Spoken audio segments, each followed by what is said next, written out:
May 2025. We do have one public hearing, so we will begin our meeting with the Pledge of Allegiance. Could you all rise? Dan, why don't you lead us in the pledge?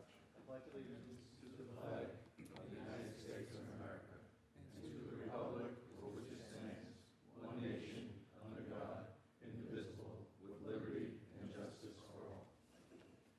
Okay, be seated.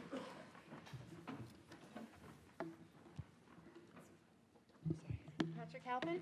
Present. Julianne Nolan. Present. Gerald O'Neill. Present. Edward Wynn. Present. Juan Leon. Present. Daniel Trucon. Present. Frank Santos. Vinny Biondo. Matt Esposito. Nunzio Russo. And Rich Casey. Do we have a quorum? Yes, you do. Okay. We do have one public hearing. Diane, why don't you call the hearing, please? Hold on. Before we start the public hearing, I'm required to read this statement into the record. The planning board shall have the right to rely on any information that is presented by the applicant. If any such information is later found to be inaccurate or incorrect, the planning board may determine that any approvals, building permits, or other actions previously granted in connection with the application are null and void. Job 24-11A, Spark Car Wash, LLC. Purpose is to demolish an existing 3,018 square foot two-story building in order to construct a 4,793 square foot two-story car wash along with associated site improvements. Okay, who's here on behalf of the applicant? Why don't you address the board? Could you please state your name and address for the record? Good evening, Chairman Halpin and members of the board. On behalf of the applicant, Matthew Ingber from the law firm of Brown and Altman, 538 Broad Hollow Road, Suite 301, Melville, New York. My partner, Keith Brown, regrets that he could not make it this evening. As you may recall, Mr. Brown previously appeared on behalf of the applicant on this matter at the prior hearing on November 18th of 2024. Yes, before you go any further, have you had the opportunity, or Mr. Brown had the opportunity to review the memo dated April 30th, 2025 from Denise Graziano, Commissioner of Planning, regarding this application?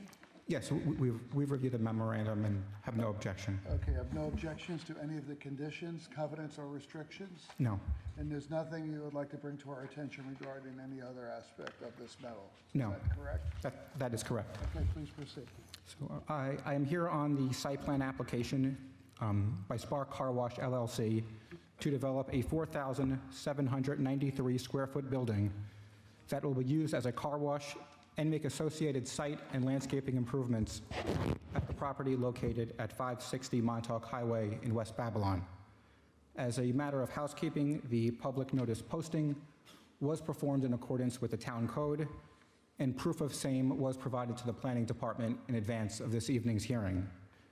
With me tonight, we have Trent Starr, a real estate manager for Spark Car Wash, Dale Koch, PE of Bowler, the project civil engineer, Nicholas Tortorella, PE of Stonefield Engineering, the traffic safety expert, and Oliver Young of GK&A Architecture, the project architect. So by way of background, the applicant previously appeared before this board on November 18th of 2024, where a site plan application was presented at a public hearing.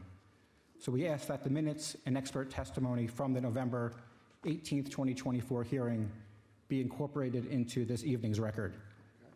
As will be discussed by the project experts, the site plan before the board this evening improves the site layout from what was previously presented back in November of 2024. As the board may recall, the prior version of the site plan proposed to develop the car wash tunnel towards the westerly property line. From a design perspective, this prior site layout presented a potential on-site traffic conflict between vehicles exiting the car wash tunnel with vehicles entering or exiting the site from Montauk Highway. So following that November hearing, to address the board's concerns, the applicant took a fresh look at the site plan and shifted the building towards the easterly property line. So the current version of the site plan that's before the board this evening and shown on the screen now provides one-way counterclockwise vehicle circulation and presents no conflicting traffic movements whatsoever. The project experts will further discuss the improved site design and improvements to overall on-site circulation. So, as it relates to traffic, the town's traffic consultant, IMEG, reviewed the revised site plan as well as the traffic and parking assessment prepared by the applicant's traffic expert, Stonefield Engineering. IMEG agreed with the findings and conclusions in Stonefield Engineering's report and found that the application would not have a significant impact on traffic operations to the adjacent roadway network. And further, the town traffic consultant found that the 3 proposed employee-only stalls will fully accommodate the 3 employees at the site, which, as IMEG stated, is an improvement from the site plan that was previously presented to the planning board back in November.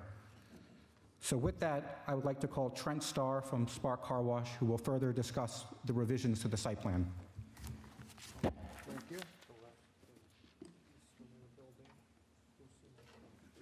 Sir, could you please state your name and address for the record? Trent Starr, 1100 Avalon Square, Glen Cove. Do you swear to tell the truth, the whole truth, and nothing but the truth? Yes. Please proceed. Good evening, Chairman, members of the board. Thank you for the opportunity to present our proposal for a new Spark Car Wash located at 560 Montauk Highway in West Babylon. My name is Trent Starr, and I am the real estate manager here at Spark. My job entails everything from site identification to land acquisition and managing entitlements. I've worked for the company for about a year now, and it's been a very rewarding experience helping with the expansion efforts in the Long Island region. As a Long Island native myself, it's a very rewarding opportunity to help such a great company build a brand here on the island. So we are a modernized express car wash that utilizes state-of-the-art equipment and technology to deliver a superior service to our customers. It is a membership model, so with our membership offering, you can get a car wash as many times as you would like within the month, and you can utilize our vacuum park as well for the interior portion of the vehicle. To give you all some background on Spark, we were founded in 2018. We currently have 8 sites open and operating in the tri-state area. 6 of those sites are in New Jersey, 1 in PA, and 1 in upstate New York. We are currently going through entitlements in 9 different municipalities, 4 of which are here on Long Island, the town of Babylon being 1, the town of Smithtown, the town of Brookhaven, and the town of Hempstead. To walk you all through some of the operational details of the business, our hours of operation are 8 a.m. to 8 p.m. We have a trash pickup once per week. That is before we open. Bi-weekly, there is a Sprinter van delivery that delivers things like paper towels, microfiber towels, and other cleaning agents that can be found in the vacuum park station. Each site employs approximately 10 to 12 people, 3 to 4 people per shift. Those that work the morning shift will arrive an hour before opening to prepare the site, make sure they maintain a very clean environment, and we have, above adequate curb appeal. And those that work the night shift will leave an hour later to again prepare for the following day, make sure the environment is clean, and we are ready to operate efficiently the following day. So to walk you all through the site plan, if you enter the site on Montauk Highway, you will make a right in. There will be directional signage to educate our customers to use vacuums first. And we will also overstaff. So I said typically there's about 10 to 12 employees per site. We will probably employ 12, if not 13 employees here and educate them and train them extensively so that there's no confusion for people utilizing our operation. So it'll be vacuums first, if you choose to do so. Some of our members and customers will use the vacuums, and some will not. So after using the vacuums and cleaning the interior portion of your vehicle, you will head towards the pay kiosk. There is a stacking queue designated to members and a stacking queue designated to non-members. Non-members will pay via credit, debit, or cash, and there will be one of our employees there educating them on our membership offering. And those that are members, we have license plate recognition technology that'll scan the license plate and allow them to efficiently enter the site towards the wash tunnel. This kind of acts something like an easy pass, if you will. There will be one of our employees at the entrance of the wash tunnel directing the customer to put their car in neutral, turn off their windshield wipers, close their windows, and help them properly align their tires onto the conveyor belt. You will stay in your car the entire time. The wash tunnel will wash the external portion of your vehicle, and towards the end of the tunnel, we have a blow drying system that will completely dry your car. At this time, you will exit right out onto Montauk Highway. As Matt stated before, it is one-way circulation. And another thing I'd like to mention is that if one of our customers is, not looking to use our service, or maybe they change their mind, we have a designated bailout lane at Fleet Points Drive. So this is not a means of, and Nick, our traffic consultant, will go into detail into this, but this is not a means of ingress egress. This is just a bailout lane for those that are not looking to utilize our service. Some of the environmental sustainability factors that we've taken into place are creating underground reclamation tanks to recycle and reuse up to 80% of our water usage. And the cleaning agents that we have chosen to use are kitchen-grade, bio-friendly cleansers that people can find in their own homes. Some of the other ways we like to give back to the community is hosting local food drives during the holidays, as well as sponsoring local sporting teams. That's all I have today, and I appreciate your time. Thank you. Does anybody have any questions currently? One? Second? Good evening. So this really is an improvement from the last one that we saw. My question is this. So I belong to, I have a car wash membership that has 3 lanes. Okay. So my question is, the non-member lane usually is longer and slower to go through. At least that's what I see usually. Yes, the external lane will be Right. non-members. So my question is this: it's also interesting that you have to vacuum first.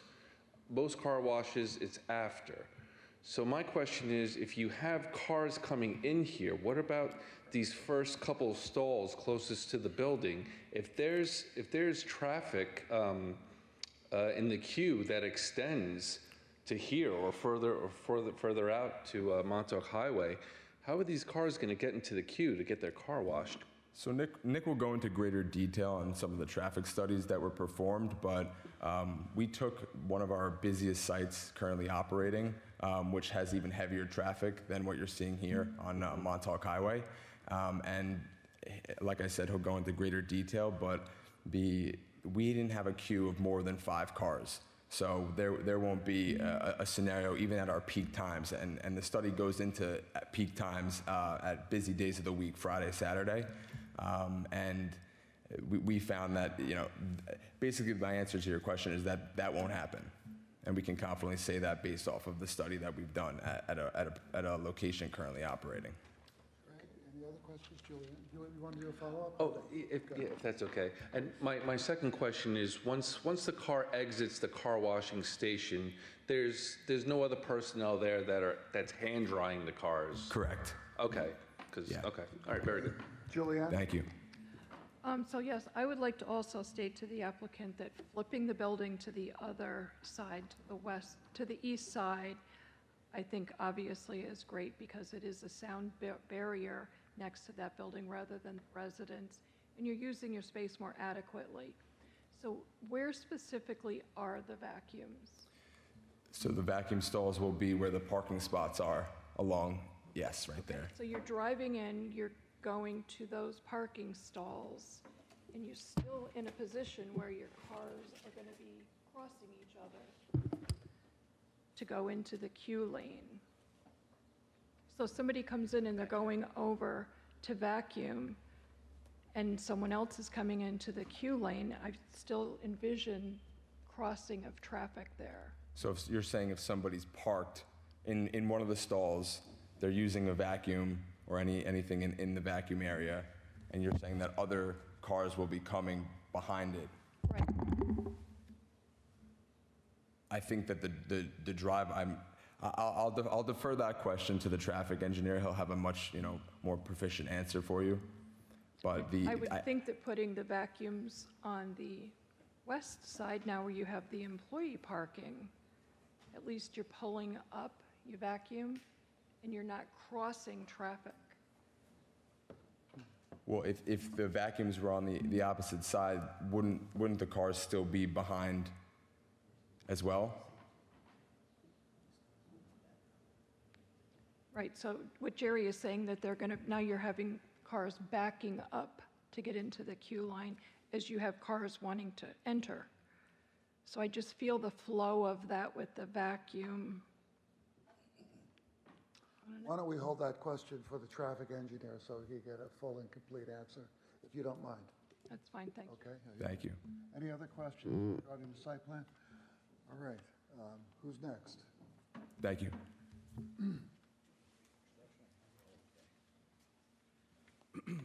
Sir, could you please state your name and address for the record? Yes, of course. Good evening, Dale Koch. I'm a principal with Bowler Engineering. We're located at 275 Broad Hollow Road in Melville. And you're the traffic expert? I am not the traffic expert. I'm the site civil expert. Okay, do you swear to tell the truth, the whole truth, nothing but the truth? I do. Okay, please proceed. So I'll be brief and try and answer a couple of the questions the board had, and then of course our traffic expert can come up and answer the more difficult questions in terms of traffic.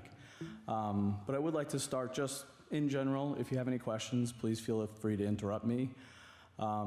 I will be brief and just talk about the modifications we made to the site. I don't think we need to do a big presentation about the site itself. But ultimately, when we met with you back in November, the concerns were regarding really two main items. It was the egress driveway onto Montauk Highway and the location or lack thereof of the employee parking stalls.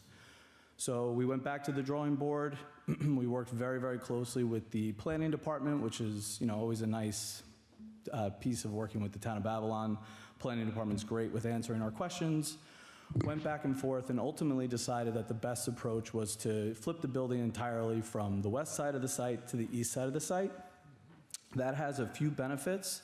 The most important one, in my opinion, is it takes the building away from the residential property directly to the west, allows us to install some nice landscaping there along the west property line, which will create a much nicer buffer. Certainly much nicer than what's there today. There's pavement right up to the property line when you drive by the site. So now we'll have a nice green screen as you drive along Montauk Highway.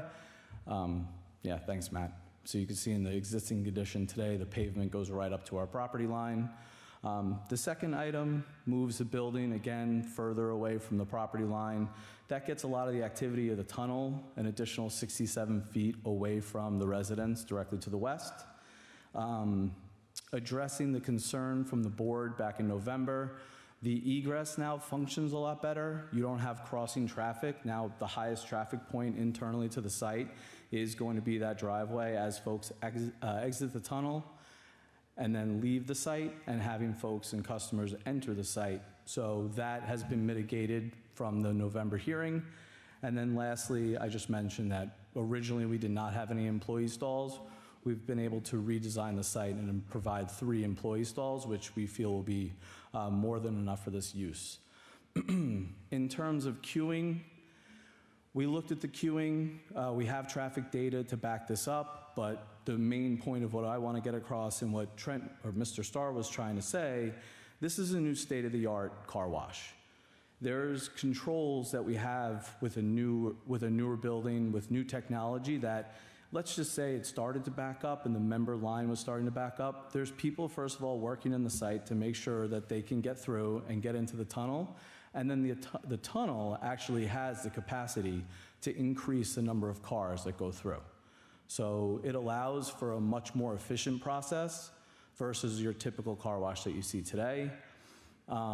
We do recognize that it'll take some time to teach customers that they need to vacuum their cars first. I actually go to a car wash up in East Northport that does kind of the same thing. The first time I did it, it was a little awkward, but after going through and realizing that there was signage, it was no problem, so we don't see this being an issue.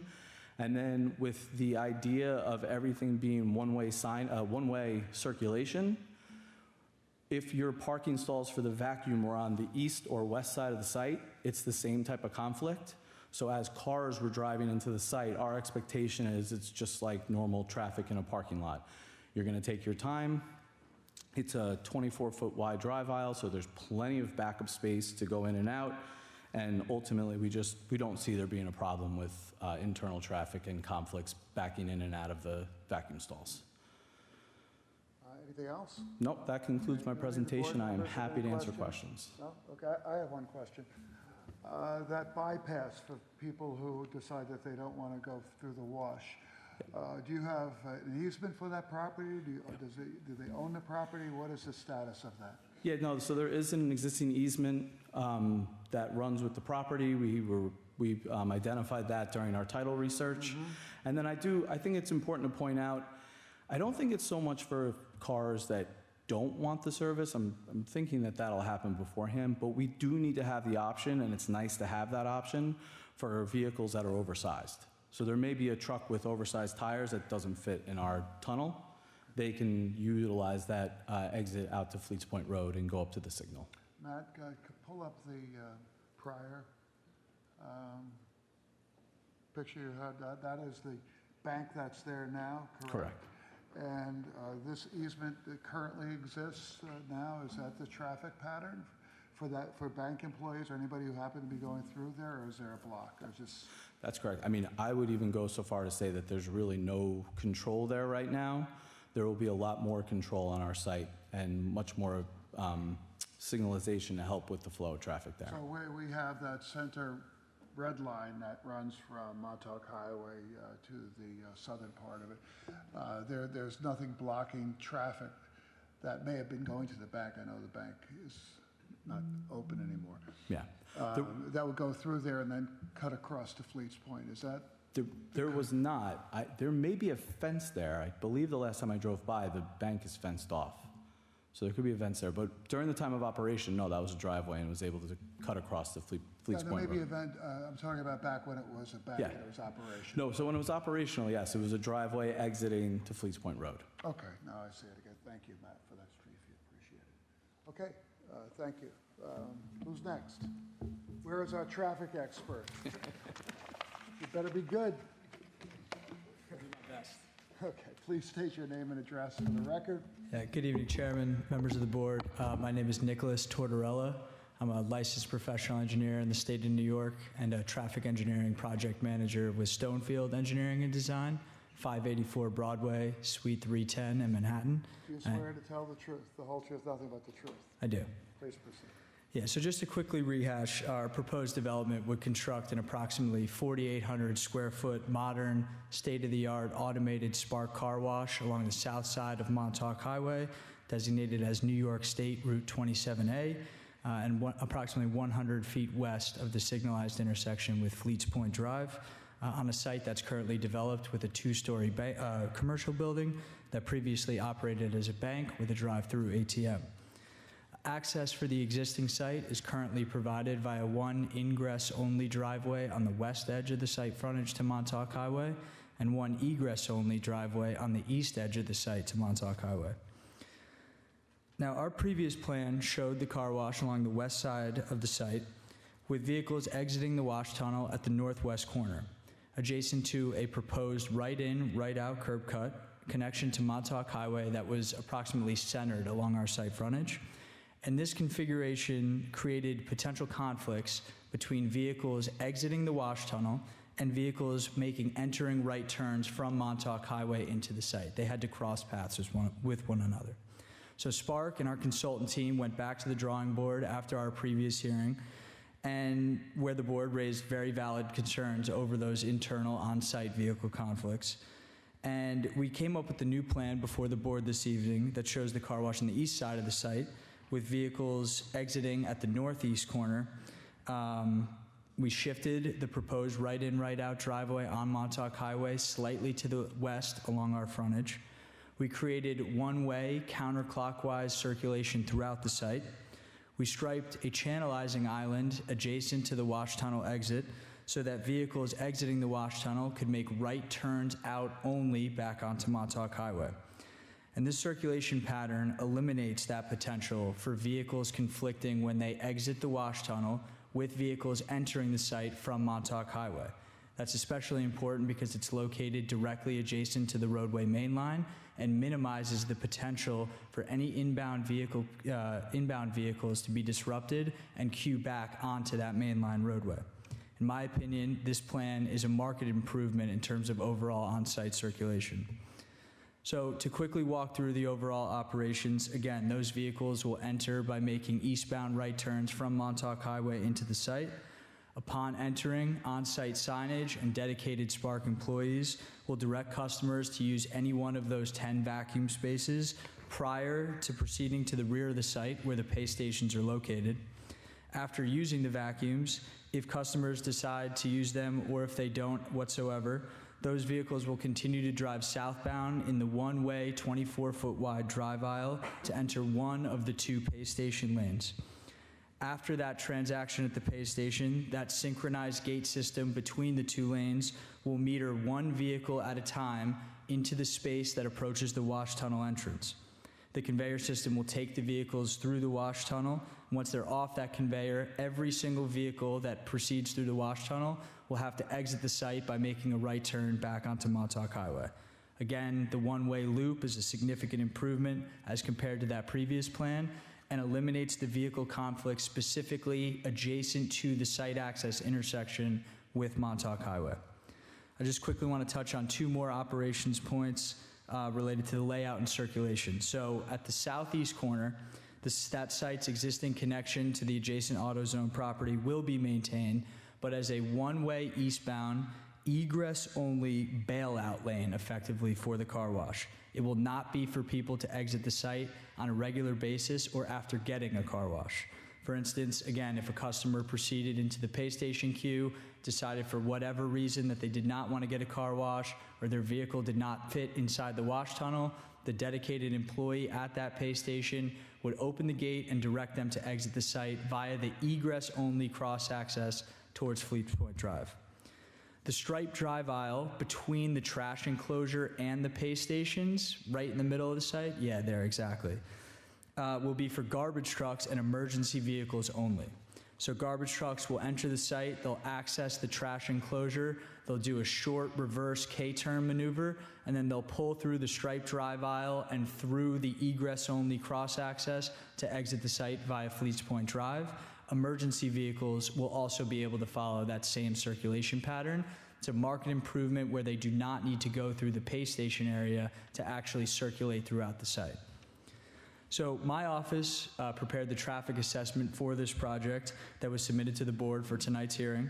And our trip generation analysis, based on information published by the Institute of Transportation Engineers, or ITE, shows that our proposed Spark car wash is expected to generate approximately 80 total vehicle trips during the weekday evening peak hour. Again, the sum of both entering and exiting trips in that single peak hour, and approximately 40 total vehicle trips during the Saturday peak hour, meaning that at most, based on the information published by ITE, our project would generate approximately one vehicle every minute and a half on the eastbound approach of Montauk Highway to Fleets Point Drive.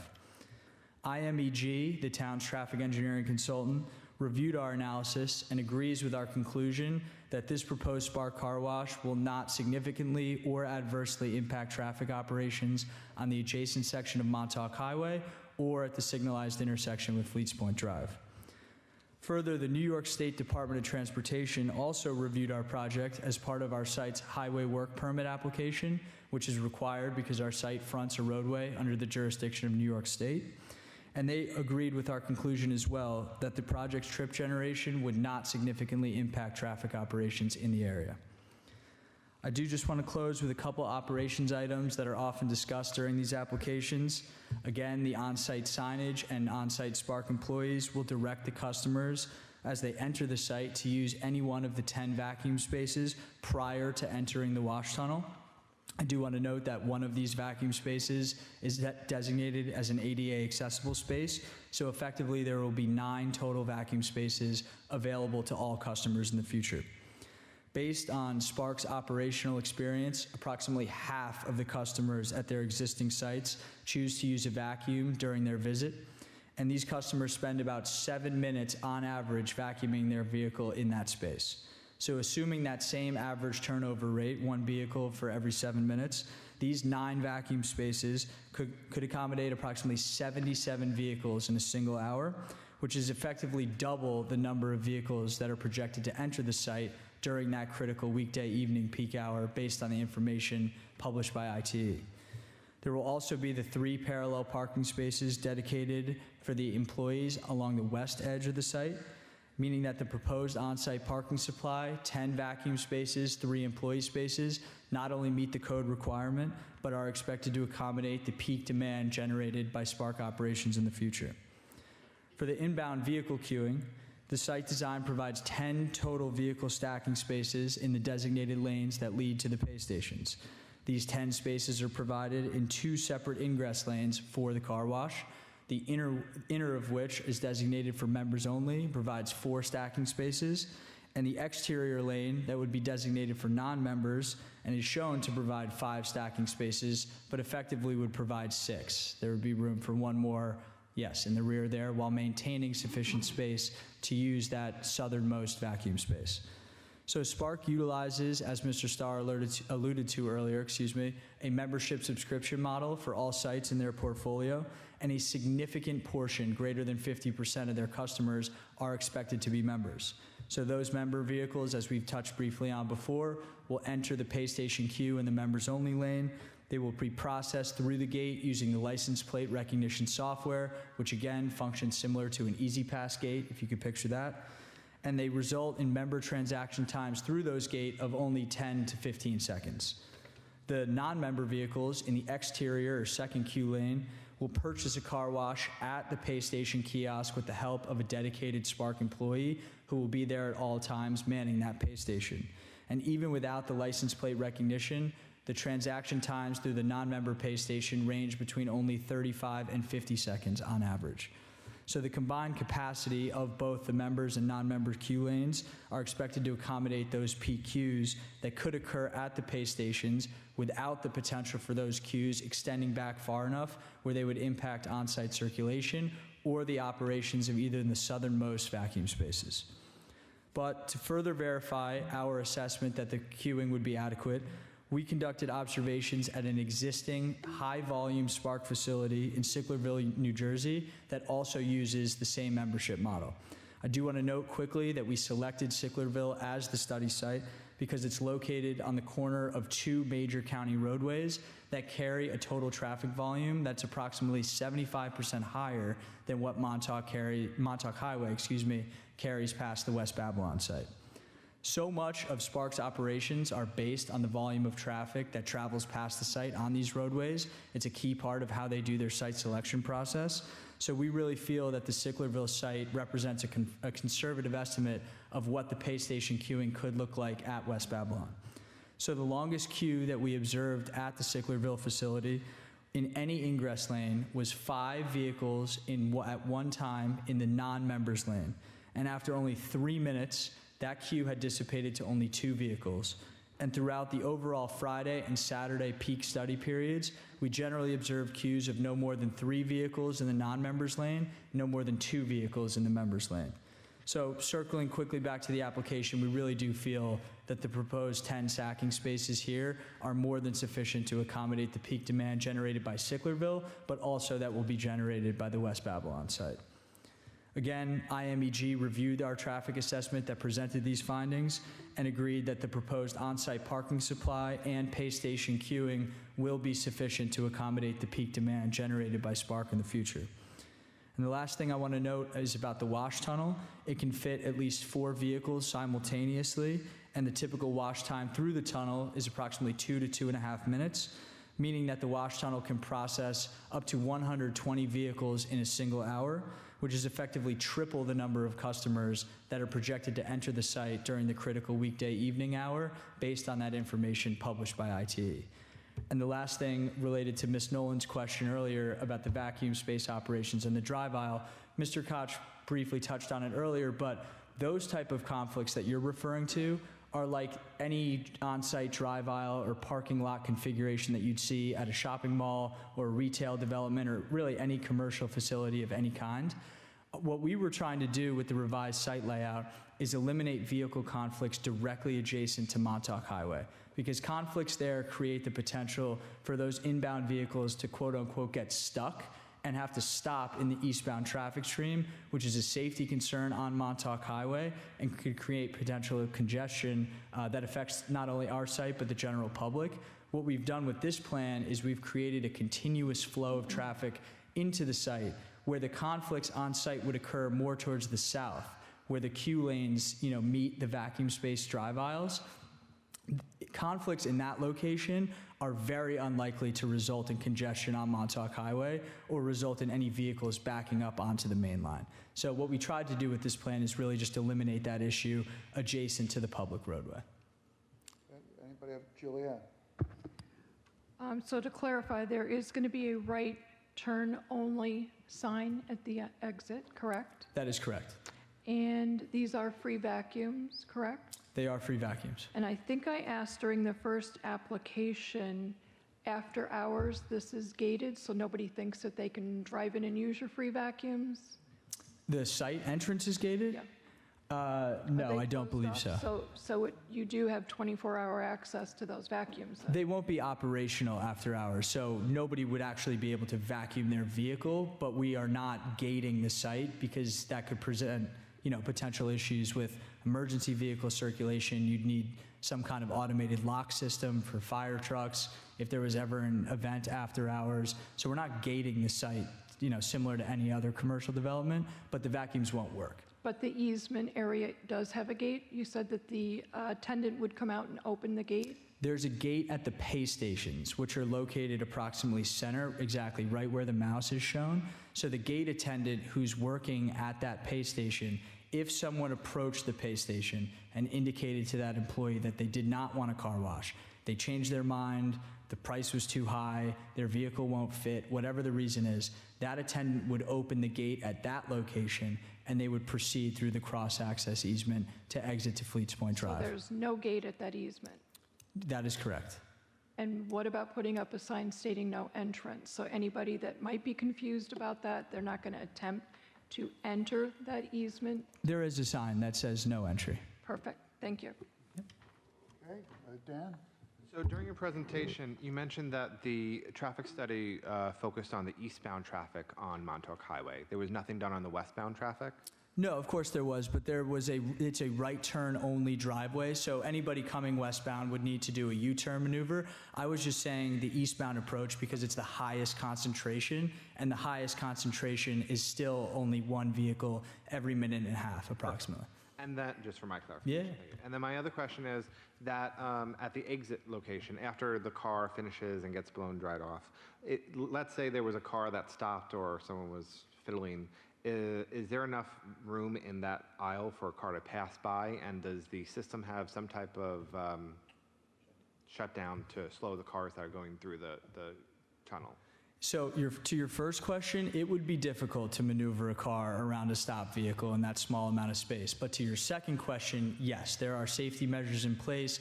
There are highly trained employees on the site that have the ability to completely shut the wash tunnel if an event happened where that needed to be done. They can meter the speed of the wash tunnel on an individual basis. Again, we don't expect that to be a common problem, but we have measures in place to address it if something does happen. Frank? I have a couple of questions, but just to follow back up on that, you said there's somebody on site, but would it shut down if somebody just stops at the end when they get past, after the car gets blown dry? If the car just stops running, whatever, is there an automatic? Like, is there something that the system can see and sense that the car in front is shut down? Yes, I'm being told that by the operations team that there is. Yeah, I would assume that has something to do with the conveyor system, that if it's not released off the conveyor, it does not progress. So not only is there an automatic system, but again, the employees are always circling around. There's one at the entrance. They can see all the way through to the exit. They have the ability to control the wash tunnel in any way they see fit. Also, the non-member lane. Yes. If you're a member, can you also use that non-member lane? Yes. And will it read the Easy Pass form? Yes. It does, okay. Sorry, I didn't mean to interrupt you there. That's okay. And the area where would be, I guess, right away for the emergency vehicles to go through. No height restriction? No. And what's the width on it? Do we have, or I have the plan here. We have run truck turning maneuvers with both the garbage truck and emergency vehicles and have demonstrated they work, but to answer your question directly, it is 13 feet. So if it can accommodate a garbage truck, it should be more than sufficient. Any other questions? Juliet? One last one. Could you speak about noise? I know that there are residents that are concerned about alarms or different types of noise. What type of noise do you expect to come from this business? I'm not a noise expert, so I don't want to pretend that I am. Are there alarms that go off? No. No alarms. The noise, in my experience on these applications, I've done quite a few of them now, are typically generated by the blowers that are in the exit of the wash tunnel and used to dry the vehicle, enclosed by the building, and in our case, located about as far as you can possibly get from adjacent residents to the west. They're also by the vacuums at a much smaller scale in the Spark Park area. But any specific questions on noise, I'm going to defer to other experts. Well, I would like to add to that. Item 6 on page 2 of 4 says all noise-generating equipment on-site, including but not limited to heating, ventilation, and air conditioning (HVAC), chillers, refrigeration units, compressors, and I presume these blowers and everything else that you've got going on there, including the vacuums, have to meet the town's noise standards, Chapter 156. And I'm going to ask our person from the environment to come up here to talk about our noise standards as it relates and how it could be applied here for regarding concerns residents have regarding the noise coming from the vacuums and for that matter the blower inside. Of course, depending on the time and the decibel level. Well, come on up here and state your name for the record so everybody knows who you are. Hey, Vincent Biondo, Department of Environmental Control, Town of Avalon. Depending on the time, and then it really depends on what property boundaries it crosses, if it's commercial or residential, there's different decibel level recommendations that we have in code. I could look at we have a noise code, I'd have to reference that. Thank you. So there hasn't been a noise study done per se as it relates to. We do have certain, we have certain decibels that are required in the code that but that number has to be measured on another property boundary, can't be measured on the property, if that makes sense. It's a little difficult to explain. No, it does make sense, Yeah. especially given the location of the building in relation to the auto parts store. And of course, things like the plantings and other things are taken into consideration as you're measuring noise. Exactly. And as you said, the time of day. Time of day, traffic, you discount all that as well. Yeah, and of course, the traffic along Montauk Highway. Yes. All right. Thank you very much. No, thank you. Okay. Are there any other questions or any other people who would like to address the board, from the applicant side? No? Okay. Sit tight. We have a number of residents who would like to address the board. William Farley? Mr. Farley? Could you please state your name and address for the record? William Farley, 59 Fleets Point Drive. Do you swear to tell the truth, the whole truth, nothing but the truth? Yes, I do. Please proceed. Okay, well, again, this new picture does change a lot, alleviated a lot of the problems, or concerns that I know we had of people coming, into Fleets Point Drive, which no matter how many congestion studies they did, I know I take that turn onto Fleets Point Drive, and I'm backed up to that, wash a lot of times. You're talking about if you're going eastbound on Eastbound, on going Montauk in, and Highway. I'm just going to Fleets Point to make my normal turn at any time of the day. And there are numerous times where I'm stopping, I'm waiting for the light again, I stop it again. Luckily, I can make a right on red there, but it does get congested several times. That traffic corner is very busy. I've seen numerous accidents there of all times of days. Everybody's thinking of the traffic on one side, not the other side. You also have a full shopping center there. People are coming in and out of Aldi. They're coming out of the banks. They're coming out of a lot of spaces, back and forth.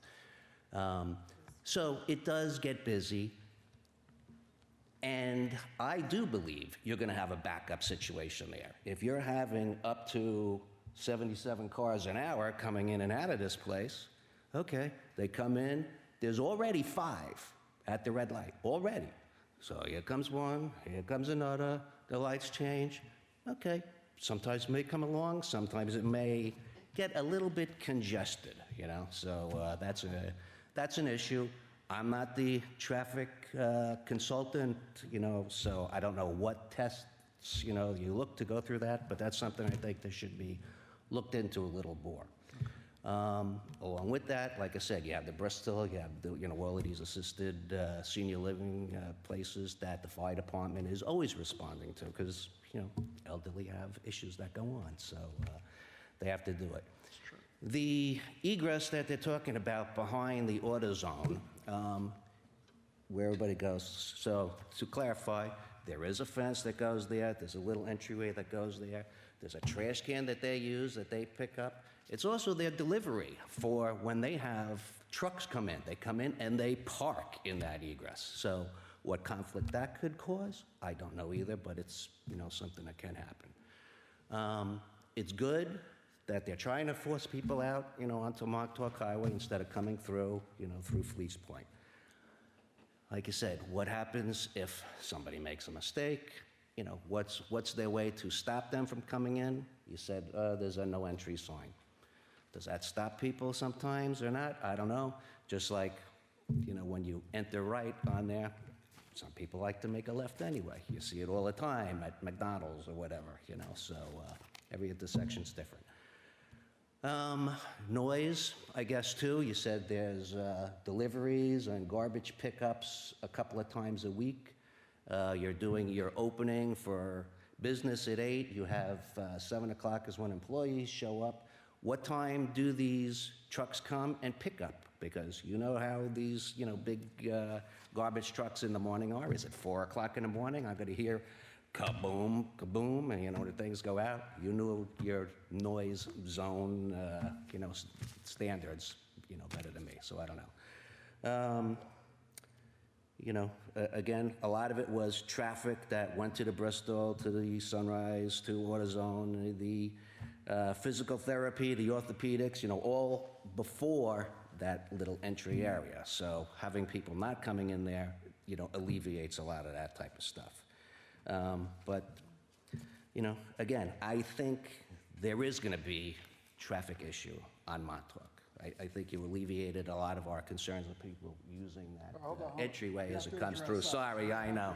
You already have your fence. I know. Well, no, it's a lot of us just heard of this recently. I didn't hear about the November one, so I'm just doing this now. That's why I said I gotta get my letter out to you. I mean, you see them voiced in that letter. So I think that's more the concern that I have right now. Well, thanks so much for coming down. All right. Appreciate it. Thanks. Okay, next. Peter Sirasol? Mr. Sirasol, could you please state your name and address for the record? Peter Sirasol, 75 Cutter Place, West Babylon. You swear to tell the truth, the whole truth, nothing but the truth. I do. Please proceed. My house and my neighbor here, Craig, are the closest to the car wash. Okay, hold So on. we're right behind, Matt, we're right behind the building, Yeah, I just want, okay, where's your house here? Right there? right there. That's the one the arrow's over. That's my house. Okay. Yeah, so if you see that right from my back deck, my backyard, it's going to be looking down the gully of where the car wash is. Okay. I guess I wanted to start with the traffic concerns. And this board has approved a number of shopping centers and curb cuts and such along Montauk Highway. And unfortunately, most of them don't get used the way they're designed. So where the Bethpage Federal Credit Union is directly across the street from this, there's curved curbs that allow, if you're going west on Montauk Highway, to turn right into the parking lot. And if you're in the parking lot, you can turn right to exit, heading westbound on Montauk Highway. Regularly throughout the day, people use them in opposite directions. People stop on Montauk Highway heading east, make a left into the entrance. People who are in there don't want to wait for the traffic light that's 50 feet away and make a left out heading east. We see exactly the same thing at Stop and Shop, which is maybe another few hundred yards down the road within the same block. So I find it hard to understand how, if you even look at half of your customers coming from the east rather than west, coming from the west rather than east, you're trying to force them to make a right turn to exit and head east. First of all, I kind of doubt you could ever stop them from cutting across Montauk Highway and making a left there and head west. But if they don't, and they have to go west, they have two choices. They make an immediate right turn into AutoZone's parking lot, pull through AutoZone's parking lot, make a left out of AutoZone's parking lot onto Fleets Point Drive, and clog up the traffic light, which happens constantly now with people exiting AutoZone. If you're on Montauk Highway, sitting at the traffic light facing west, and you want to make a left turn into my neighborhood, you make a left turn, you take your life in your own hands as you're making that left from people pulling out of AutoZone's parking lot, which is 30 to 40 feet from the intersection, where they're not only pulling out in front of you, they're pulling out and stopping, blocking the lane that you would have to turn into to head south on Fleets Point Drive, pardon me. And now anybody who comes from west who wants to go back west for these either 40 or 20 cars per hour, if you split the numbers in half, are either going to make a right turn into AutoZone through the parking lot, make a left turn onto Fleets Point Drive and clog up our neighborhood, or just make a right turn on the light at Fleets Point Drive and make a U-turn, either going through the Bristol that's there and using their parking lot, or just making a K-turn on Fleets Point Drive itself. I don't see how it's possible that we don't get that traffic in our neighborhood. I don't think there's anything that this board could do. While I appreciate the traffic studies being done, it's not the reality of what's on the ground. And I think it's really hard to say we want to introduce a facility here that has a known number of cars per hour where we have to assume half of them are going to be coming through our neighborhood because they want to get back home heading the other direction. There's no alternative. You're not going to make a right turn exit heading east out of this if you live to the west and immediately move over in 50 feet, 2 lanes to make a left into the shopping center to try to make a U-turn there. You're going to make a right turn into AutoZone, or you're going to make a right turn into our neighborhood. There is no exit pattern for these cars. And that's clearly the biggest problem here.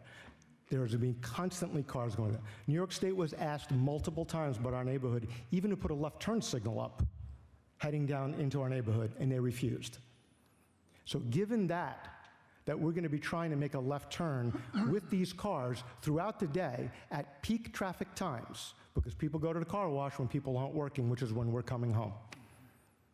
We're going to be seeing these cars as a parade coming out of this facility, heading east on Montauk Highway, and either continuing on or 50% of them making some type of a U-turn in our neighborhood to get out of this place. And I don't see or haven't heard any way that that's a solvable problem. It's very different than it was a bank. When you had a few people who were there, who came and went, it wasn't this level of persistent traffic. We talked about noise. I'd like to understand how an approval could ever be given without a noise study. Noise study has to be done at existing facilities from Spark. Someone has to measure the distance, the decibels at distance, do it at different peak times, understand what the noise is. I'll be sitting on my deck listening to 10 vacuums every Saturday and Sunday, all day long. Boards like you are involved in this. You've heard about things like trying to get leaf blowers moderated to certain hours. Here you're allowing a 12-hour per day, 10 leaf blowers blowing in our backyards. It's just difficult to understand. There are other pieces of real estate that are in the more commercial zones up and down Montauk Highway within a half a mile that could be used for this. This particular area that is next to an assisted living home with people who are in that building right there that I'm looking at, as well as all of this traffic coming into entry of our neighborhood, seems nonsensical that this would be approved. It doesn't make really any logical sense at all. And nothing to take away from the people from Spark. They have a business, they want to build a business. I completely appreciate that. It doesn't seem like the right place. And I would really implore you to have a discussion internally to try to understand how you can possibly control traffic when everything you've done for Bethpage Federal Credit Union, for the South Side Montauk Highway entrance and exit to Stop and Shop are not being followed nearly every time. I was at Stop and Shop yesterday, driving over to the traffic light to try to exit on Great East Neck Road, watching a Ford 250 pickup truck, large pickup truck, barrel down that easement road and make a left heading east on Montauk Highway because he didn't want to wait for the traffic light. Happens all day long, every day. There's no way we're going to be able to control this traffic. And the only place it has to go is our neighborhood. I don't know if I have anything else. Nope. That's it. Thank you. Thank you, sir. Appreciate your comments very much. Craig Roberts? Mr. Roberts, please state your name and address for the record. Craig Roberts, 79 Cutter Place. Pete is my neighbor, and my neighbor Roman is also going to talk today. Okay, do you swear to tell the truth, the whole truth, nothing but the truth? Yes, I do. Please proceed. I've lived in the town of Babylon my whole life. I lived in this specific house since I was from the age of 3 years old till current. Hold on, where's your house? Let's pull it up here. 79 Cutter Place. Oh, where are you in relation? 2 over. That one right there. Okay. I've lived there since 1983. I've seen the neighborhood change and the area change dramatically. Grossman's Lumber used to be where that Sunrise Assisted Living building is. That's next to that bank. And then next, where the Bristol is, used to be a car dealership. The street was a nightmare with the car dealership. Do you remember, hold on, do you remember the Hills Supermarket, or you're too young? No, I'm too young for that. Well, I'm too old, I remember. 'Cause I lived up- So the lot behind the bank was empty pretty much my whole life up until roughly about 10 to 15 years ago. The traffic has now dramatically increased on that block, and random cars coming in and out of the block. We have break-ins in the neighborhood. We have random people hanging out at the docks at the end of each block. So my concern is them with their traffic and then people realizing that there's a neighborhood there and then them just driving into the neighborhood, seeing what's around and coming back at another time. I understand the business, they want to make a living, but the size of the property for that building is no good. The traffic is going to be insane. I don't know if any of them have visited a Washville car wash here on Long Island or the Splash car wash on Delaware and Montauk. The line goes out to the street. Every single car wash here on Long Island. Washville on Sunrise Highway at Higbee Lane. Out to the street, wrapped around the building. The same with the Splash car wash on Delaware Avenue and Montauk. Out to the street, sometimes on the street. The traffic is insane. This car's backed up forever. Not only that, is there's accidents. I can't tell you how many bad accidents I've seen at that intersection my whole life growing up here. People, cars obliterated, can't move, to minor accidents. And the amount of accidents that are going to increase is insane. Like my neighbor Pete said, the state does not want to put a turning lane in for our neighborhood, which I found insane. Meanwhile, the traffic has increased dramatically over the years. I don't really know what else to say. I see their new current plan. It doesn't work. The easement behind AutoZone, I don't know who exactly owns it. I don't know if it's the property owner that is AutoZone owns that property or someone else. Do they have permission to use it? The deliveries going to AutoZone, I can tell you right now, it's an 18-wheeler that backs in there. It's going to create a problem. And then if you have all the emergency vehicles that go to the Bristol or go to Sunrise Assisted Living, what if emergency vehicles needed to get into Sunrise Assisted Living? There's one entrance, one exit. And if they have, let's just say, they have a mass amount of cars that want to go into that car wash one day, and it's lined out the parking lot, down Montauk Highway, it clogs the slow lane of Montauk Highway, blocks that entrance, no emergency vehicle can get in. They could say all they want, oh no, they're not going to have that many cars. They obviously haven't gone to car washes here on Long Island and seen that the lines are atrocious. And it's been like that my whole life. We all know it. Even having the Fast Pass thing does not make a difference. Most people don't buy it. I would say maybe 40% of the people would buy that. I just don't know what else to say. I'm just expressing my views on it. I've lived in this neighborhood practically my whole life. I've seen everything change. I've seen all the buildings change. And like Pete also said, the right-hand turn only out of the lot where Arnold Buick used to sit, which is now a bank and a Petco, or a Smart Pet, or whatever the hell they call it, and the Stop and Shop, everyone makes a left. Because the lights are horribly timed, there's long lines, and there's no dedicated turning lanes for anything, from a side street. On Montauk Highway, yes, but not for side streets or buildings coming out. As far as that goes, I'm not sure what else to really tell you, but to express what I've seen, the traffic over the years on Fleets Point has definitely gotten worse as time has gone on. Thank you. Thank you. Roma Bedzes? Did we pronounce your last name properly? Bedzis, B-E-D-Z-I-S. Okay. I had it. Again, please state your name and address for the record. Roman Bedzis, live at 83 Cutter Place, right next to the Greg and Pete. Okay, do you swear to tell the truth, the whole truth, nothing but the truth? Yes, I'm sorry. Okay, please proceed. So yeah, my concern, like my neighbors, that's the noise first, like all the vacuums. I'm going to the car washes, the vacuums, it's terrible there because it's a lot of the noise from that. Turning point, like if you're going west of the Montauk Highway, you're getting into it. Some of the cars, they're getting right into the AutoZone. So you see you have a lot of the spots and the car is gonna pass. They just stop, slowly turning in, and you're pretty much in the middle of the road.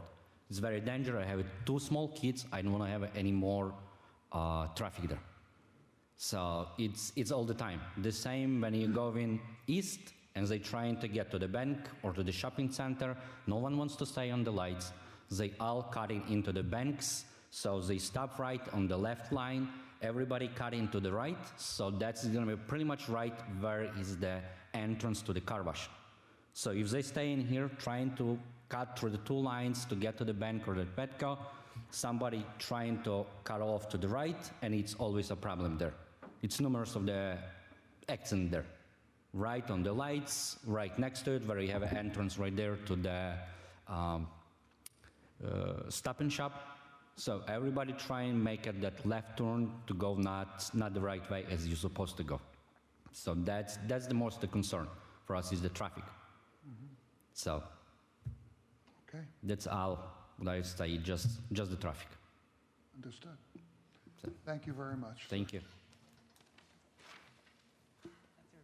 That was our last speaker. Is there anyone else that would like to address the board? Did you fill out one of our? Sure, you can. No, you can't speak again. But anything you want to send to us, well, you can communicate with us a variety of ways before we make a decision.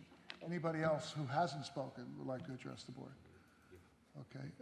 Council, would you like to come up? I'm sorry, ma'am. The young lady wants to speak. Okay. Yeah, just sign a piece of paper.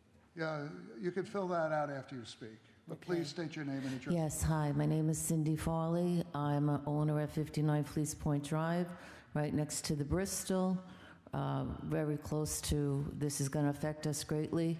I just wanted to mention... Do you swear to tell the truth, the whole truth, nothing but the truth? I do. And do you promise to fill that out? I do. And then give it to Matt. Right after. Thank you for listening. There was just 2 issues that my husband failed to say.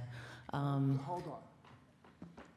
He may have forgotten, but go easy on him. Okay. Okay, it's your turn. It's your turn. Now I'm forgetting. All right, sorry, the 2 issues. The 2 issues. You really blew my mind. Okay, I guess what was important to me was AutoZone is located on the corner of Fleets Point and Montauk Highway. I believe it was last summer. It was all over Newsday.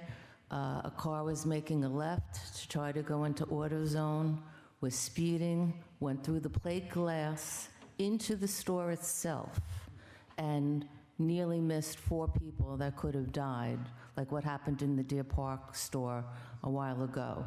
So it is a very dynamic corner, and there's a lot of very robust drivers with no patience hitting our corner all the time. And the second point is that is the only entry and exit out of our entire neighborhood. So it's very important to all the residents in the landings that they have access to come and go, school kids and school buses and everything else. So that's the points I wanted to make, and thank you for letting me speak. Oh, thank you very much, and please fill out the paper. All right, council, would you like to come up? Sir, would you like to speak as well? Okay.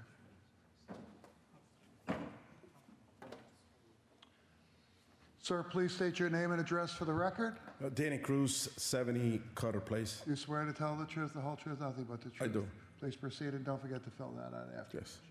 So I'm neighbors across the street from Peter, and I understand the whole situation where they work. I work at a car wash when I was a young kid, and I know they mentioned, and first I want to say, Greg said something about they haven't seen what a car wash is in Long Island. I'm sure they have. That's why they want to make a car wash there. It's great business, but it will cause a lot of traffic for us in there. And my neighbors mentioned about people coming out of the Stop and Shop shopping center. You're supposed to go right. Everybody makes a left. And that will be right into where the entrance for the car wash will be. In addition, nobody have mentioned yet about the people coming from east. They're going to make a left into the car wash. So there is no lines there, double line that they could just go in there. So that's going to create traffic. So there's times at 4 or 5 o'clock in the afternoon, you come in west on Montauk Highway, you have to wait for the light sometimes 2 times. On a summer day, when it's nice and hot, and everybody on a Friday afternoon want to wash their cars, or Saturday they're going out, I'm going to have to wait 6 times for the light to change in order for me to get there, because the traffic is going to be there, people that is coming from the east, because there is not many car wash around. There is a car wash on Montauk Highway in Amityville. Lindenhurst. Right. There you go. That they get, I have passed there going to a restaurant to pick up dinner or something, and you have to wait forever. So those are the things. In addition, are they going to be only 3 employees? Only 3 employees at the car wash? Because we have 3 employee parking. Are we assuming they're all going to carpool, or are they going to go into our neighborhood and park over there because there is no signs that says no parking? Because a car wash with 3 employees, it wouldn't run correctly. And I'm sure they are smart enough to know that you have to have more than 3 employees. Professional trained employees that are going to be aware of everything that's happening, I highly doubt that. Again, I work at a car wash. Everybody's trying to do their job, and at 5 o'clock in the afternoon, when they close in at 6, nobody cares where you're going. You're making a left and a right, or they want to finish and go home like everybody else. You work all day long, you're tired, you want to go to your family, you want to count your tips and stuff. Listen, I appreciate the business for the neighborhood, but like Greg said, there are other places in the neighborhood or within a few miles that you'll be able to create your business, and I'll be happy to give you my business because I wash my car 3 or 4 times a week. So, but that spot there is very tight, okay? All right. Thank you. Fill out the Yes. card. Thank you. All right. If that is the last person from the community that would like to address the board, I'd like to invite the council up to address the issues and the concerns that you've heard from the residents. And if you'd like to have one of your experts Sure. also illuminate your Sure. answers, we're happy Okay. to have that too. So thank you again for your time and attention to this application. As was discussed tonight, the current site plan is an improvement from what was previously presented to the board back in November of 2024, and it removes the potential vehicle conflict point that was at the Montauk Highway ingress and egress. So in response to some of the comments that were raised by the public this evening, we note that the applicant will comply with the town sign ordinance. And in regards to traffic, the traffic impact from this project was reviewed by 2 professional traffic engineers, one being the applicant's traffic expert, Stonefield Engineering, and the other by the town's expert traffic consultant, IMEG, who agreed with Stonefield's findings and conclusions that the project will not have a significant traffic impact to the adjacent roadway network. In addition, as it relates to the overall site and some of the comments that were raised tonight saying that the property is too small for the use, the site has been designed to comply with all but one bulk variance under the town ordinance. The one variance request that was noted by the building department is that the pay station is within the rear yard setback. However, all other setback requirements, floor area requirements are all, this application complies with all other bulk variances for the use. Have anything? Is there anything anyone else wants to hit? Okay. So with that, we thank you again for your time. Hold on. Do any of the board members have any follow-up questions for the applicant? Okay, let's go with Okay, all right. one. Here we go. Okay, you go first. Good evening. So I'm not sure if this is a question for you or for the traffic expert. Sure. But the gentleman, a member of the community, raised the point that if someone's coming from the east and they would need to do a turnaround, can you or your traffic expert show on the map like where that might happen? Sure. Where they would legally turn around? Sure. I'll have our project traffic engineer, Nicholas Tortorella. The proposed site plan, please. Thank you. All right, sir? Thank you. So, I mean, if you're coming from the east on Montauk Highway, there are signalized intersections to the west of the site where you can make left turns onto minor roads and turn around in any one of a multitude of areas. Great East Neck Road is the signalized intersection that's closest to the site to the west along Montauk Highway. If you wanted to make a right turn, you could turn around in any one of the shopping centers. If you wanted to make a left turn, there's a dedicated left turn lane on Montauk Highway that you could turn onto Bergen Avenue and make a turnaround maneuver that way. But the point I would like to make about traffic coming from each direction is these car wash uses capitalize on pass-by traffic. It's a similar concept to a fast food restaurant or a Starbucks with a drive-through.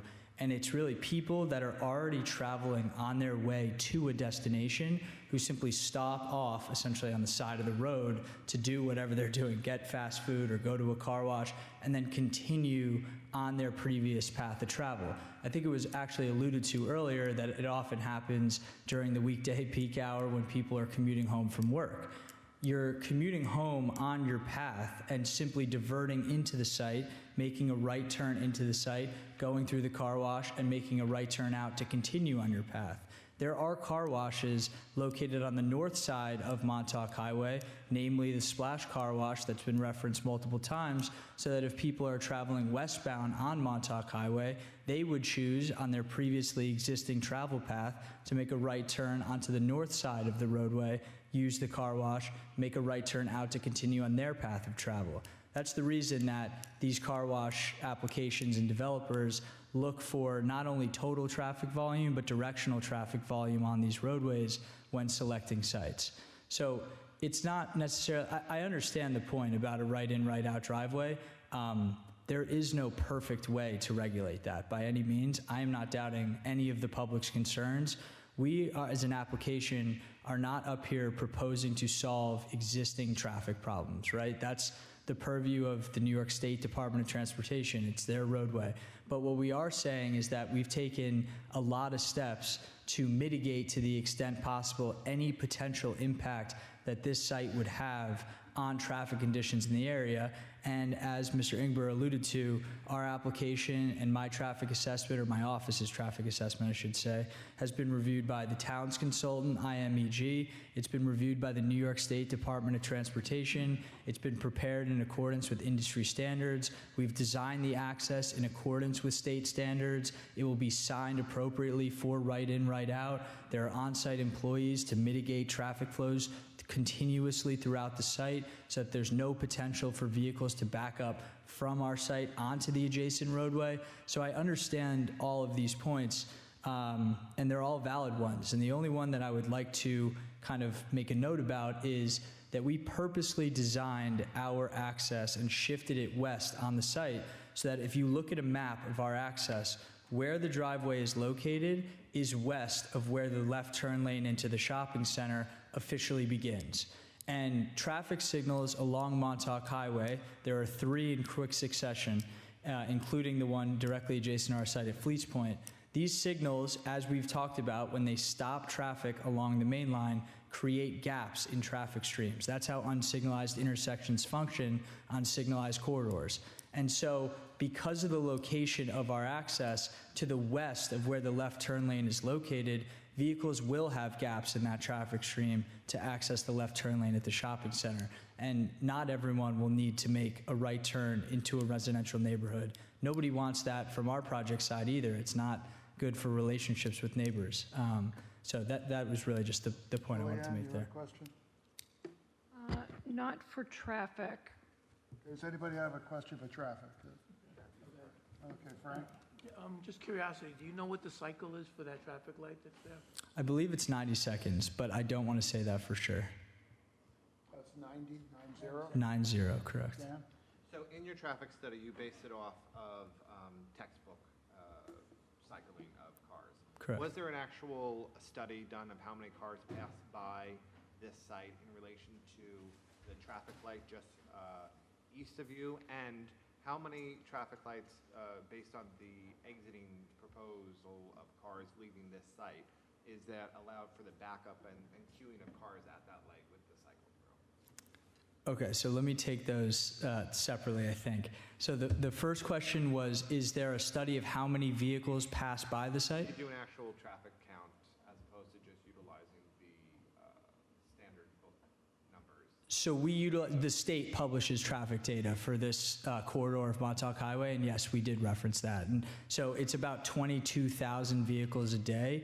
And if you look at the peak hour volumes, our calculations showed that the volume passing our site, the traffic that we generate during the peak hour, it's approximately 2%, 2 to 3% of the total peak hour traffic on Montauk Highway. Okay. And sorry, not to interrupt, but there was a second question, right, about the queuing? The queuing from that light that's just east of there,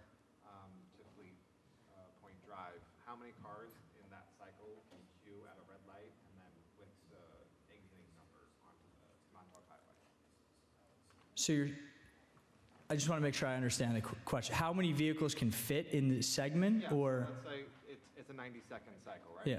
So if there's the numbers, what does the number say with how many cars would stack there with the amount in relation to the ratio of the exiting customers from this site? How often does the queue extend to the driveway? Understood. So yeah, there's capacity for about like 18 to 22 vehicles, depending on how close they park to one another. And we did not, the state and IMEG did not require a detailed queuing analysis to be done of that signal. It does, on occasion, back up to the proposed access. Nobody is debating that, but the way that it's dissipated in one cycle. So when that light turns green, that queue that has backed up to the driveway dissipates through the traffic signal. That creates that gap in the traffic stream for anybody who's waiting at our access to make a right turn out from the site back onto Montauk Highway. Okay, Julianne? For the attorney, please. Hold on. I do have a question for the traffic person. Go ahead. No, finish You traffic. sure? Did you have something for the traffic? Okay, go ahead. Okay, so my question is, what traffic device makes cars turn right onto Montauk Highway? Is there signage that says no left turn? It doesn't look like there's an island there. Can you just elaborate on that? Yeah, it's signage. And also, I mean, this is obviously a striping improvement, but you are not allowed to cross a double yellow center line. That is a rule of the road.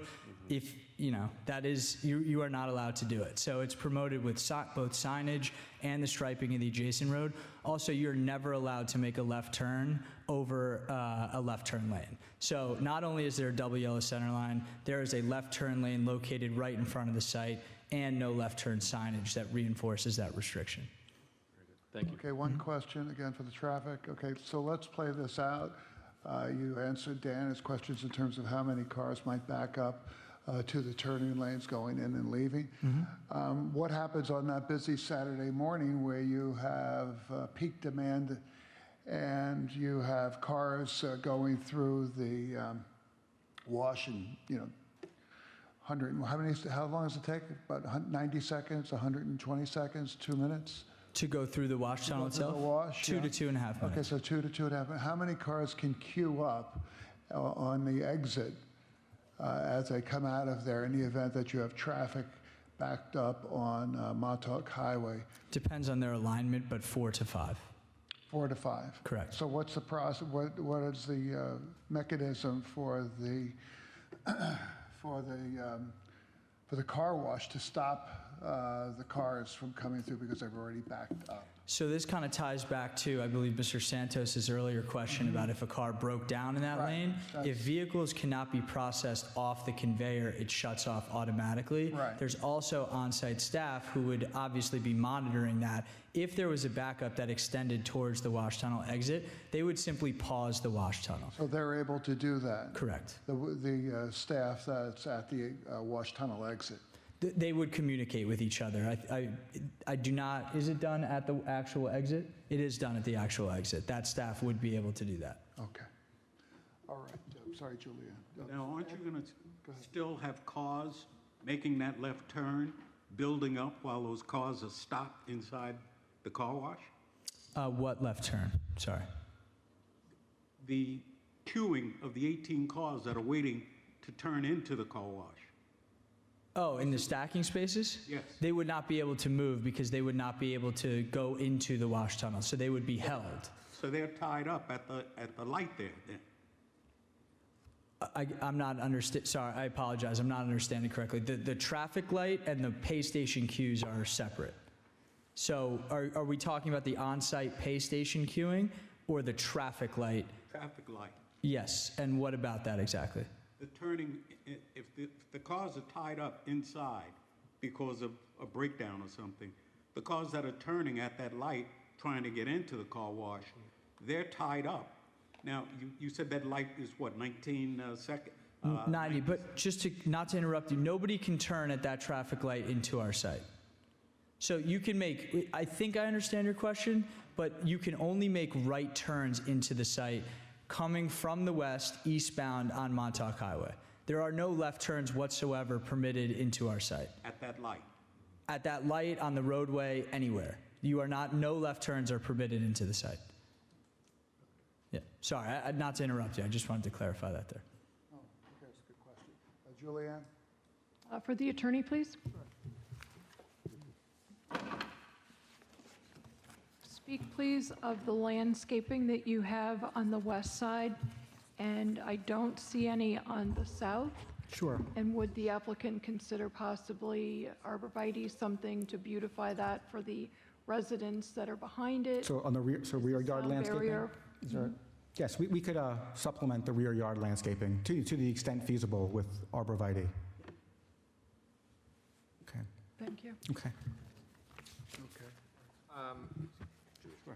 So during the presentation, and I think I'm confused, it was discussed that the easement between the two properties of AutoZone and this site doesn't have a fence, but it was mentioned that it might have a fence. Would there be a possibility, because I think Julianne and I have the same concern about after hours, ensuring that there is some type of rolling gate fence at that location to bar people from entering onto the site? I understand that it would be prohibited to put it on Montauk Highway because it would become a safety issue, but on the backside, at that bailout lane, as you call it, Sure. would your applicant be open to putting some type of rolling gate that could be moved as needed? Let me confirm now.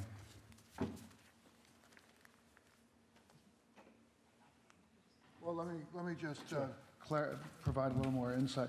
How does the garbage truck get in there? Is that from Montauk Highway?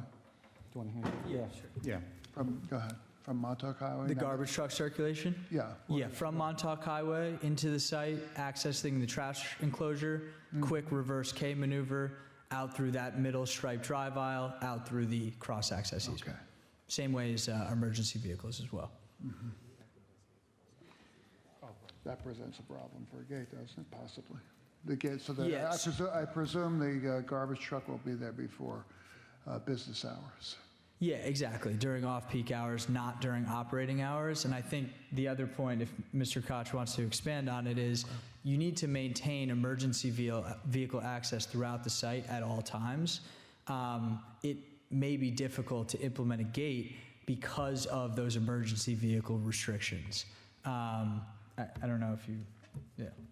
Just something to note in terms of that easement. Anything else? But I think that there is a gate currently there now, isn't there, a fencing? I believe there's a fence that extends a portion of the easement, and then it is open as it was with the bank building there. But there is a portion of a fence constructed kind of in that striped area. Yeah, the island extends. But our proposal, again, they can't fence. Someone else could not fence our right to a cross-access easement. In the future, our proposal, see how it, the trash enclosure fence extends slightly? Well, that's because they're not closing.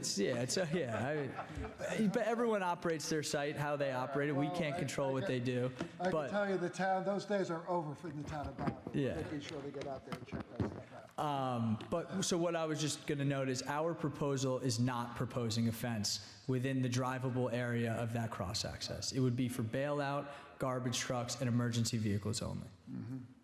Okay. All right.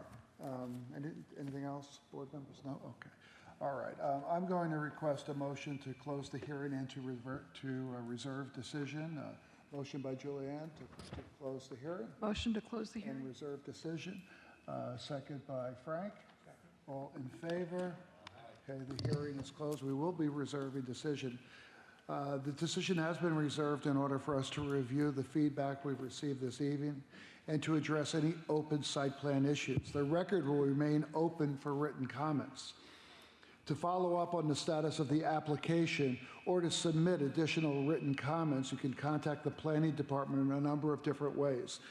First, of course, is in person. Planning is located on the west wing of Town Hall. Application documents, plans are available for inspection between the hours of 9 a.m. and 4 p.m. One question, Council or Matt. Will the traffic studies also be available for public viewing? Okay, so the traffic studies that have been referenced are available.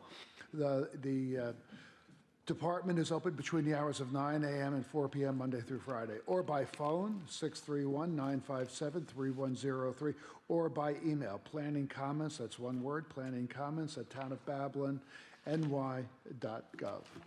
Thank you very much. Just one question, how long, is there a time period for how long the record will be open for written comments? Just so we know in terms of, No. Okay, thank you.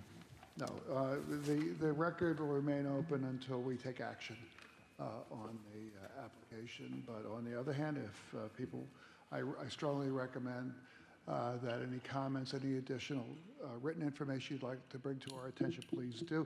All of that gets carefully reviewed, and all of the comments made by the public will be as carefully reviewed as the planning department has reviewed all of the proposals or the proposal that you've heard from here by the applicant. So we take those comments very seriously, including the ones you made this evening. So thank you very much for coming. Thank you. Okay, that concludes our live public hearing. We're now going to go into our work session to take up other matters.